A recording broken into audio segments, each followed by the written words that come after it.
Hello friends, मेरा नाम है दिनेश। आप मुझे लैपटॉप रिपेयरिंग एवं लैपटॉप रिपेयरिंग की ट्रेनिंग के लिए कांटेक्ट कर सकते हैं। मेरा कांटेक्ट नंबर है 8800428011। फ्रेंड्स, आज हमने फिर कई सारे एप्पल के बोर्ड्स रिसीव किए हैं रिपेयर करने के लिए। ये हैं 1278 के कुछ बोर्ड हैं, 2 बोर्ड 1278 के हैं, 1466 के 2 बोर्ड हैं और 1466 का एक पुराना मॉडल आता है सेम वैसा ही, उसके ये 2 बोर्ड रिपेयर करने हैं हमें। ऐसा कोई ये प्रो का ये कभी दूसरा मॉडल आता है। मल्टीपल बोर्ड्स हैं रिपेयर करने हम लोगों को। शाम हो चुकी है, रात के 8 बज गए हैं, 8:10 हो रहे हैं।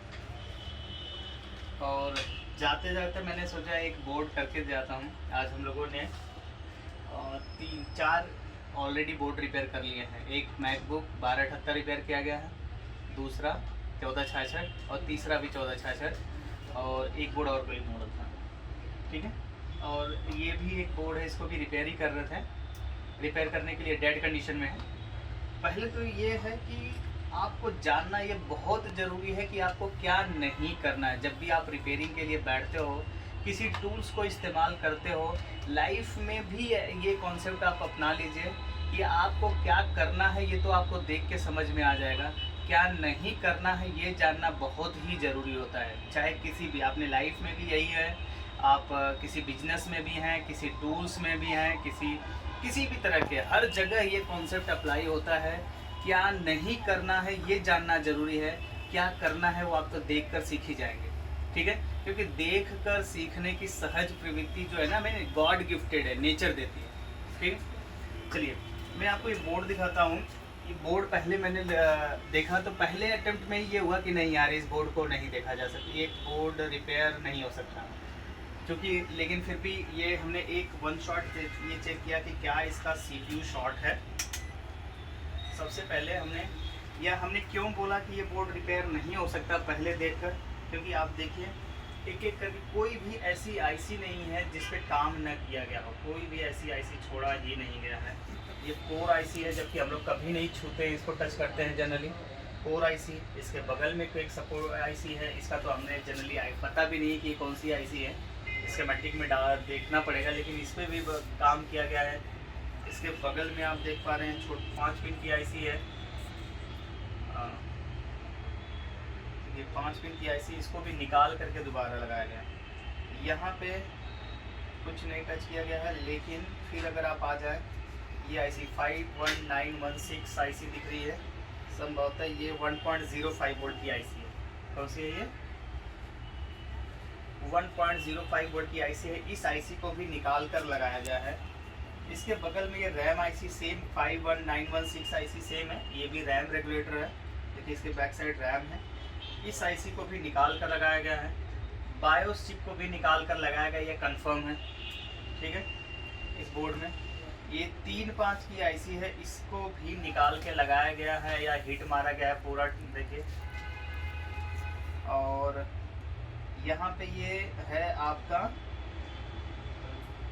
चार्जिंग IC, ठीक है। इसको भी पेस्ट की वजह से ये कंफर्म है कि इसको भी निकाल के या हिलाया गया। बस प्लस पॉइंट ये है कि इसकी SMC को नहीं छेड़ा गया। इसके लॉक्स अच्छे हैं, SMC को नहीं छेड़ा गया था, इसी वजह से हिम्मत हुई है कि नहीं इसको काम करते हैं। SMC को नहीं निकाला गया है।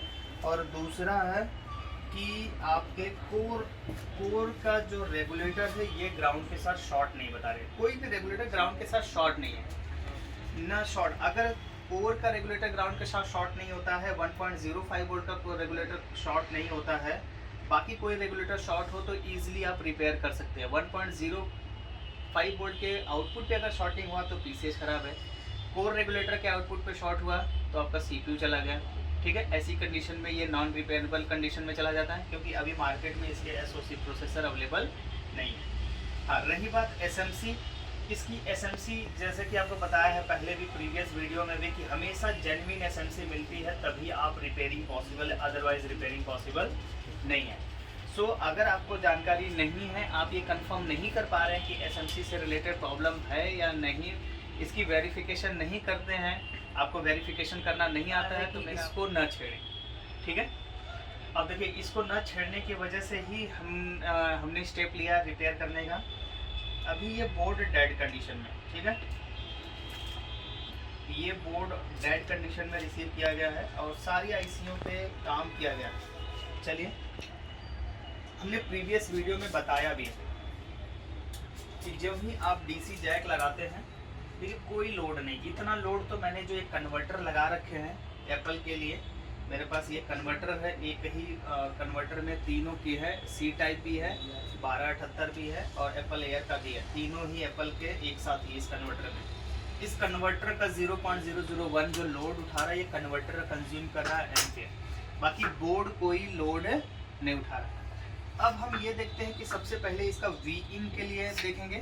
हमने आपको बताया वी इन के लिए इस मदरबोर्ड में, एप्पल एयर का कोई भी बोर्ड होता है या एप्पल के बोर्ड में सबसे पहले वी इन के लिए एक मॉसफेट लगा होता है। उस मॉसफेट को सप्लाई पार करके 3.42 वाले रेगुलेटर की इनपुट सप्लाई बनता है। उसके बाद 3.42 बनेगा, साथ के साथ यही वी इन पावर दो डायरेक्शन में, जैसे कॉमर्शियल सीरीज लैपटॉप होते हैं, वी इन जाते ही दो डायरेक्शन में हो जाती है। एक तो charging, first MOSFET second MOSFET जिसके गेट को कंट्रोल करेगा चार्जिंग आईसी, दूसरा हो गया 3.42 पे जाने के लिए, किधर जाने के लिए 3.42, तो 3.42 पहले एक्टिवेट होगा, उसके बाद चार्जिंग रेगुलेटर। अब 3.42 के लिए या देखिए, ये अगर मैं दिखाता भी हूँ, देखिए मेरा ये मल्टीमीटर है, थोड़ा सा हॉश पॉश हो रहा है, लेकिन आपको एडजस्ट करना पड़ेगा, सीखने के लिए थोड़ा तो मैनेज करना पड़ता है ना। देखिए, अच्छा दोस्तों, इसी बीच मैं आपको बोलना चाहूँगा, अगर आपने अभी तक हमारा चैनल सब्सक्राइब नहीं किया है या अपने फ्रेंड्स को आपने जो कंप्यूटर इंडस्ट्री से जुड़े हुए हैं उनको शेयर नहीं किया है, तो फटाफट अभी वीडियो को रोक कर जाके पहले चैनल को सब्सक्राइब करिए और साथ के साथ वीडियो को शेयर किया करिए। जब आप वीडियो को चैनल को सब्सक्राइब करते हैं, वीडियो को शेयर करते हैं, तो ये हमें एक एनर्जी देता है, हम लोगों की ये बूस्ट लाइन है। जब आपके लाइक्स आते हैं, आपका सब्सक्राइबर्स बढ़ते हैं, तो जैसे रेगुलेटर में बूस्ट लाइन एक काम करती है, ठीक उसी तरीके से ये हमें एनर्जी प्रोवाइड करता है। बात समझ कि नहीं? सो इवन आप देख रहे होंगे इधर काफ़ी दिनों से मैं वीडियोस अपलोड नहीं कर रहा हूँ, क्योंकि मेरा बूस्ट लाइन ना डीएक्टिवेट कर दिया गया था। या डीएक्टिवेट करने का मतलब ये कि मैंने कमेंट्स में उल्टे सीधे कमेंट्स आने लगे थे, जिसके वजह से मुझे फोर्सफुली कमेंट को डिसेबल करना पड़ा। जब से मैंने कमेंट डिसेबल किया है, मेरा एनर्जी लेवल ही डाउन हो गया, क्योंकि कमेंट पढ़ते थे कुछ पॉजिटिव, 90% 95% लोगों के पॉजिटिव कमेंट, कुछ लोगों के नेगेटिव कमेंट्स भी आने शुरू हो गए थे। सो उसको तो मैंने पॉजिटिवली लिया, लेकिन हाँ, वो ये समझ लीजिए कहीं ना कहीं, चाहे आदमी अंदर से कितना भी स्ट्रांग हो, कुछ ऐसे अप्रिय वर्ड का जब आप इस्तेमाल करते हैं तो वो बुरा फील होता है। इस वजह से हमने परमानेंटली उसको डिसेबल कर दिया, ठीक है। सो आप कमेंट नहीं कर सकते, लेकिन हाँ, चैनल को सब्सक्राइब करके शेयर जरूर कर सकते हैं। इससे नो डाउट्स आपका बेनिफिट होना ही होना है, हमारा तो होता ही है। अगर आप ये सोचें कि हम वीडियो डालते हैं अपने बेनिफिट के लिए, हाँ, ये कंफर्म है कि हम वीडियो डालने से हमारा बेनिफिट होता है, लेकिन उसके साथ साथ आप सभी लोगों का बेनिफिट होता है, ठीक है।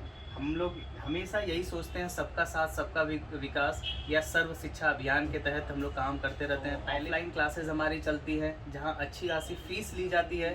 साथ के साथ अगर आप फीस नहीं पे कर सकते तो ऑनलाइन लगातार जुड़े रहिए, हर वो जानकारी आपको मिलती है, हर वो जानकारी मिलेगी, ये मेरा प्रॉमिस है। जो आप पैसे पे करके सीख सकते हो, वही बिना पे किए। बस ये है, पैसे पे करने से टाइम ड्यूरेशन कम हो जाता है, आप जल्दी सीखते हो, ठीक है, और बिना पे किए आप अपनी कंटिन्यूटी नहीं कर पाते हो, बहुत लंबा टाइम लगा देते हो, यही फ़र्क है। दूसरा, ट्रेनिंग के दौरान हम लोग बहुत सारी चीज़ें, मोटिवेशनल बातें करते हैं, बहुत सारा बिजनेस के आइडियाज़ होते हैं, तो आदमी हमेशा क्या हो जाता है, उसका रिएक्शन टाइम क्या हो जाता है, बहुत शॉर्ट हो जाता है, यानी अंदर से एक्साइटेड होता है, अंदर से एक्साइटमेंट जनरेट होती है, या हम लोग कहते हैं एज ए कैटलिस्ट काम करते हैं, ठीक है, उत्प्रेरक की तरह काम करते हैं। ट्रेनिंग के साथ साथ एज ए उत्प्रेरक काम करते हैं। इस वजह से ट्रेनिंग जो लोग ज्वाइन करते हैं वो बहुत कम टाइम में अच्छा कर पाते हैं। सो वापस इसी में वापस चलते हैं, हम लोग देखते हैं। ये है हमारा वी इन के लिए चेक करने चाहेंगे। वी इन सबसे पहले हमने हमेशा जनरली वीडियो में आपने देखा होगा कि फर्स्ट मॉसफेट सेकंड मॉसफेट ये होता है, जो ठीक है जहाँ पे आप हार्ड ड्राइव लगाते हैं यहीं, देखिए यहाँ पे कोई पावर नहीं है, 0.0026, यानी कि जो पहली लाइन है एक डायरेक्शन में जानी चाहिए वहाँ पे पार नहीं हो रही। अब ये चार्जिंग वाले सेक्शन पे लगा हुआ है, कहाँ पे लगा है? Charging. First MOSFET, second MOSFET, अगर जनरली आपने विंडोज़ बेस्ड लैपटॉप के स्कीमेटिक देखे होंगे कि स्टार्टिंग में ही क्या लगा होता है, डीसी इन डालते ही फर्स्ट मॉसफेट, सेकंड मॉसफेट, उसको गेट ड्राइव करने का काम किसका होता है? चार्जिंग आईसी का, ठीक है। उसके बाद पूरे मदरबोर्ड में हाई सप्लाई डिस्ट्रीब्यूट होती है। दूसरा उसी चीज़ को यहाँ पे क्या होता है, डीसी इन जब इनपुट किया तो हमारे पास यहाँ पे सबसे पहले क्या होता है, 3.42 पावर एक्टिवेट होती है। 3.42 की कोई पावर एक्टिवेट देखिए नहीं हो पा रही, ठीक है। तो अब देखते हैं क्या 3.42 की इनपुट के लिए डायोड लगा है, इस डायोड पे भी नहीं है, यहाँ पे आनी चाहिए चार्जिंग जो भी है अडाप्टर की पावर नहीं आ रही है, इस रजिस्टर से होकर हमें यहाँ पे मिलनी चाहिए, यहाँ पर नहीं हो रही। और इससे बैक में ये लगा है फर्स्ट मॉसफेट, क्या लगा है? फर्स्ट मॉसफेट का ये देखिए, यहाँ पे देख लेते हैं क्या पावर है। हाँ जी, यहाँ पावर है, ठीक है। अब हमने इसको ओपन कर किया, आप ये स्कीमेटिक ओपन कर लेते हैं, हमारे पास बोर्ड व्यूअर है ये, ठीक है, ये देख पा रहे हैं। अगर हम बात करें ये मॉसफेट Q7010 हम अगर ओपन कर लें यहाँ पे, ये देखिए Q7010 बड़ा करते हैं, पिन नंबर 5 पे इसका इनपुट है। कितने नंबर पिन पे? 5 नंबर पे इनपुट है, जो कि यहाँ इस कैपेसिटर से कनेक्टेड है। यहाँ पे वोल्टेज हमें मिल रहा है, 5 और 6 इनपुट है। 4 नंबर इसका गेट है, गेट पे सप्लाई लोअर मिलना चाहिए, क्यों? क्योंकि ये कैसा मॉसफेट है? P type. चलो गेट पे सप्लाई पी चैनल मॉसफेट है, गेट की सप्लाई लोअर मिलनी चाहिए। हम देख लेते हैं गेट की सप्लाई का क्या सिचुएशन है। गेट की सप्लाई इस साइड कनेक्टेड होगी, ठीक है। इधर इनपुट सप्लाई है जो कि आ रही है, और इधर है आपका गेट सप्लाई जो कि लोअर होनी चाहिए क्योंकि पी टाइप है। सेम सप्लाई इनपुट पे भी है, यानी गेट की सप्लाई ही, गेट ही इसको ऑफ करके रख रहा है। क्या करके रख रहा है? ऑफ करके रख रहा है, ऑफ करके रख रहा है। अब ये कब एक्टिवेट होगा? जब गेट, यानी इसकी गेट सप्लाई सही नहीं बन रही है। क्या नहीं बन रही है? सही नहीं बन रही, गेट सप्लाई नहीं सही बन रही। गेट सप्लाई कैसे कनेक्टेड है? देखिए, एक R7010 है, एक 7011, यहाँ पे एक डायोड लगा है D7012, दिख रहा है 6.8 वोल्ट। इससे ज़्यादा वोल्टेज होगी, ये कंडक्ट होके क्या है, इसको ग्राउंड से कनेक्ट कर देगा। ग्राउंड से कनेक्ट करते ही वोल्टेज क्या हो जाएगी? ड्रॉप हो जाएगी। अब D7012 यहाँ सर्च करेंगे, कंट्रोल F, D7012 देख पा रहे हैं। D7012 की पोजीशन यहीं पर है, यहाँ ये डायोड D, यहाँ पे डायोड होना चाहिए, ठीक है। देखिए यहाँ पे ये बड़ा डायोड है, और अगर आप ध्यान से देखिए, इस बोर्ड में इतना ज़्यादा काम किया गया है, और देखिए यहाँ पे D7012 जहाँ लगना चाहिए वहाँ पे कंपोनेंट नहीं है, कंपोनेंट ही नहीं है, कंपोनेंट ही नहीं है। अब ये नहीं पता क्यों नहीं है, लेकिन यहाँ पे कंपोनेंट नहीं है। अब दिखाता हूँ मैं आपको कमाल। अगर इसी को मैं सीधे ये अगर ये ग्राउंड से, अगर डायरेक्ट जीना डायोड को उठाकर भी मैं जंपर मार दूँ, तब भी मेरा क्या हो जाएगा? लो वोल्टेज क्या हो जाएगा? जनरेट होने लगेगा। चलिए देखता हूँ, मैं यहाँ पे डायरेक्ट ही जोड़ता हूँ, कोई चिमटी से ही, ट्वीजर से ही कनेक्ट कर लेता हूँ। ये देखिए, ट्वीजर शॉर्ट किया और मेरा बोर्ड ऑन हो गया, ऑन हो गया। मात्र ट्रीजर शॉर्ट किया है मैं, मतलब सॉरी, अपने मल्टीमीटर का दोनों पॉइंट्स 3 बार ये ऑन ऑफ होता है, उसके बाद ये प्रॉपर कंटिन्यूअस चलने लगता है। आ गया डिस्प्ले, आप समझ रहे हैं? ये ज़्यादा छेड़ने से, ये पता नहीं छेड़ने से गलत तरीके से हैंडल किया है, लेकिन आप देखिए जिसने भी इस पे टाइम दिया है, कमती टाइम नहीं दिया होगा, और बिना लॉजिक को समझे, बिना कॉन्सेप्ट को समझे। हालांकि देखिए इस पे भी हिट मारने की कोशिश की गई है, पेस्ट डाला गया है, ठीक है, इसको भी प्रोसेसर को, लेकिन ये है कि इतना ओवर हिट नहीं मारा गया। हाँ, जिसने भी इसको अटेम्प्ट लिया है इतना तो प्लस पॉइंट है कि उसने जितनी सारी आईसीयों को उखाड़ के लगाया है, लेकिन सही तरीके से लगाया। बस और केवल बेसिक्स क्लियर होने चाहिए। आप अगर बेसिक कॉन्सेप्ट आपको कंप्लीट है तो no doubts problem easily resolve कर सकते हैं। और इतना आप हमेशा समझिए कि एक ही बोर्ड में एक साथ सारी चीज़ें खराब नहीं होती है। आपको सडनली आपकी तबीयत खराब होती है, देखिए आप खुद रियलाइज़ करिए कि क्या एक साथ बहुत सारी चीज़ें शरीर के अंदर के सारे ऑर्गन्स फेल हो जाते हैं? नहीं होता। तो ऐसे ही है वे ऑफ हैंडलिंग आपको पता होना चाहिए। कोई भी मदरबोर्ड आप जब हैंडल करना चाह रहे हैं तो दूसरी बात आज से ये ज़रूर नोट कर लीजिए कि मुझे क्या नहीं करना है इस बोर्ड पे, ये ज़रूर आपको पता होना चाहिए। और क्या करना है ये आप सीखिए वीडियो के माध्यम से, ट्रेनिंग के माध्यम से। आप स्कीमेटिक का इस्तेमाल करिए, बोर्ड व्यूअर का इस्तेमाल करिए। तमाम वीडियो और ऐसे केसेस हम लोग डालते रहते हैं, उनको फॉलो करेंगे तो ज़रूर आप रिपेयर कर सकते हैं। और चाहे वो विंडोज़ बेस्ड लैपटॉप हो, चाहे आप कह सकते हैं कि एप्पल बेस्ड लैपटॉप है, ठीक है, सारे ही बोर्ड का लॉजिक एक ही होता है, कॉन्सेप्ट एक ही होता है, केवल स्टार्टअप क्या होता है डिफरेंट होता है। इन द सेम मैंने जैसे किसी भी 4 व्हीलर को केवल उसका इग्निशन मोड, ट्रिगर मोड यानी ऑन करने का तरीका अलग होता है, बाकी ड्राइव तो सेफ उसी जगह का एक ही तरीके से कर लेते हैं। इवन आपने देखा भी होगा कि जब आप कोई 4 व्हीलर 2 व्हीलर चलाना सीखते हैं तो अब सामने वाले को जो सिखा रहा होता है बोलते हैं आप चला के एक बार चालू करके दे दीजिए, उसके बाद हम क्या कर लेंगे, हैंडल कर लेंगे। तो केवल स्टार्टअप डिफरेंट होता है। क्या होता है? स्टार्टिंग का प्रोसेस आपको देखना होता है, स्टार्टअप केवल डिफरेंट है, बाकी सारी चीज़ें सेम है।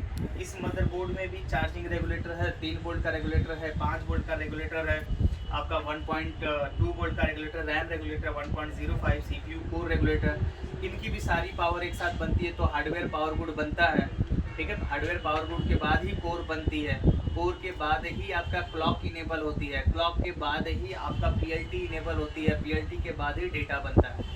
तो जो प्रोसेस है सब सेम होता है, ठीक है। आप कोई भी नॉर्मल लैपटॉप्स की वीडियोस आपने बहुत सारी हमारी देखी होंगी, उनमें कोई भी सिग्नल का नाम देखिए, इसमें सर्च मारिए आपको जरूर मिलेगा, चाहे वो RSM RST हैश लिखा हो, चाहे SLP_S4 हैश लिखा हो, चाहे हार्डवेयर पावर गुड हो, चाहे कोर ऑन या VR ऑन का सिग्नल हो, सारे सिग्नल इस पर भी लिखे होते हैं। चाहे लेड के सिग्नल हो जो डेटा लेवल के, डिस्प्ले लेवल के सिग्नल्स होते हैं, ठीक है। सो वे ऑफ हैंडलिंग को समझिए और किसी भी बोर्ड को रिपेयर करने, ट्रबल शूट करने के तरीके को सीखिए, समझिए। और 1 by 1 how to troubleshoot any motherboard 1 by 1, ये आपको ये पता होना चाहिए। किसी भी मदरबोर्ड का पहला कहाँ से शुरुआत कहाँ से करना है, एंड कहाँ पे होना है। हम दिल्ली से हमें अपने गांव जाना है तो हम अगर ट्रेन में बैठते हैं ना तो एक के बाद एक सारे प्लेटफॉर्म्स आते हैं, आप सडनली नहीं। या आप देखिए हम 3rd फ्लोर पे यहाँ बैठे हैं, ठीक है, तो आप पहले ग्राउंड फ्लोर से फर्स्ट फ्लोर से 2nd फ्लोर, 3rd फ्लोर, फिर आते हैं यहाँ पे, है ना। तो ये एक के बाद एक आपको पता होना चाहिए कि आप एडाप्टर की पावर इसमें इंसर्ट कर रहे हैं तो वो किस तरीके से पहले कहाँ पे जाएगी, उसके बाद वो किस तरीके से ब्रेकेज होगा, ब्रेक होगा, उसको किन किन सप्लाईयों में कन्वर्ट किया जाता है। पूरे मदरबोर्ड को पीसी रेड पे चेक किया जाता है, power, clock, reset, enable, data. Powers के लिए भी 2 मोड पे चेक किया जाता है, रेगुलेटर्स पावर, स्विचिंग पावर, जो मॉसफेट्स पे बने हुए पावर्स हैं उनको। तो मदरबोर्ड को चेक करना है, सारे पावर आप चेक करते हो, लेकिन क्या मॉसफेट्स के पावर चेक करते हो, ये आपको देखना होगा कि सारी पावर, क्योंकि 3.3 वोल्ट एक जगह कॉइल पे बन गया, लेकिन डायरेक्ट 3.3 वोल्ट के साथ जो एम्पियर है, मान लो 5 एम्पियर है या 10 एम्पियर, तो अलग अलग आईसीओ को 3.3 वोल्ट के साथ किसी को एम्पियर 5 वोल्ट चाहिए, किसी को 10 चाहिए, किसी को 15 हो सकता चाहिए। ऐसे ही 5 वोल्ट जनरेट होता है, 5 वोल्ट से हार्ड ड्राइव चलती है, 5 वोल्ट से फैन चलता है। तो 5 वोल्ट हार्ड ड्राइव के लिए जो करंट चाहिए वो हो सकता है डिफरेंट हो, फैन के लिए डिफरेंट चाहिए होगा। तो जो करंट का कन्वर्जन होता है ना, ये मॉसफेट्स पे होते हैं। किन पे होते हैं? मॉसफेट्स पे। तो इनको स्विचिंग पावर्स कहते हैं। क्या कहते हैं? Switching power. तो मदरबोर्ड को पावर लेवल के लिए भी 2, पहले पूरे मदरबोर्ड को एक सिंगल डेटा लेवल की आईसी समझिए, और पीसी रेड के बारे में बताया, power, clock, reset, enable, data. ये अगर आपने कंप्लीट करना सीख लिया, चाहे वो एसएमसी का हो, चाहे वो प्रोसेसर का हो, चाहे वो पीसीएच का, आप बोर्ड रिपेयर कर ले जाएंगे। अब ओवरऑल पूरे कंप्लीट मदरबोर्ड को एक आईसी आप डेटा लेवल का कंसीडर कर लीजिए। पावर लेवल पे 2 मोड पे चेक करिए, एक तो सारे रेगुलेटर्स की पावर, उसके बाद जो कन्वर्जन मॉसफेट्स के द्वारा कन्वर्ट करके जो एम्पियर चेंज किए गए हैं उन पावर को, जैसे 3.3 वोल्ट S5 बनती है, उसी की 3.3 वोल्ट सस भी बनती है, 3.3 वोल्ट रन भी बनती है। 5 वोल्ट का सस बना तो 5 वोल्ट का रन भी पावर बनता है, ठीक है।